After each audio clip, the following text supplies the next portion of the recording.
This week I have been talking about the necessity for us to destroy pride in our life because pride will kill the important things in our life. Pride will kill relationships. Pride will kill our joy.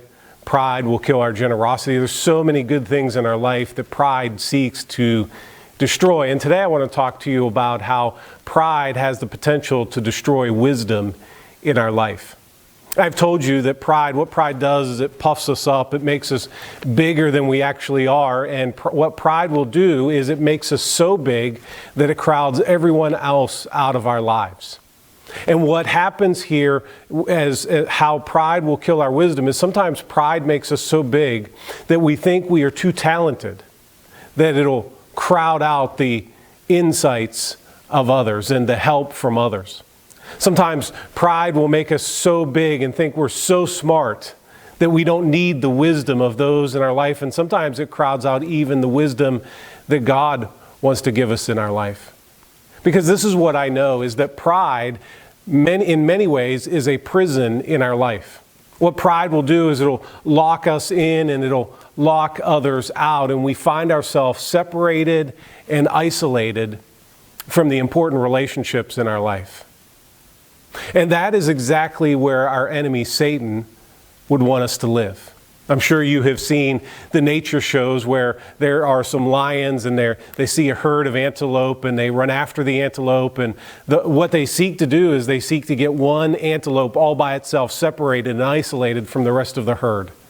That way, their chance of taking down this animal is greater, because it is separated from everyone else. And that's the same way that our enemy works in our life.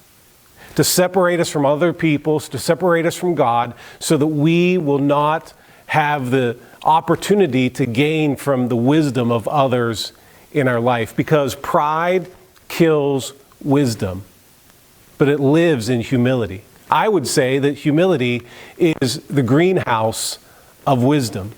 In Proverbs 11:2, the writer of Proverbs said these words: "When pride comes, then comes dishonor.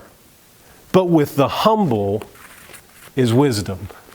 The writer of Proverbs tells us right there that pride will kill wisdom, but humility will cause wisdom to flourish in our lives. When we live with humility, we will accept the insights and the wisdom of others and even God Himself in our lives. But he says that when we live in pride, there is dishonor, because when the mistake comes, when we begin to live foolishly outside of the wisdom of the people around us, there's great dishonor. And there we are, separated and isolated from everyone else in our life. So today I want to encourage you to live in humility in order to see wisdom flourish in your life.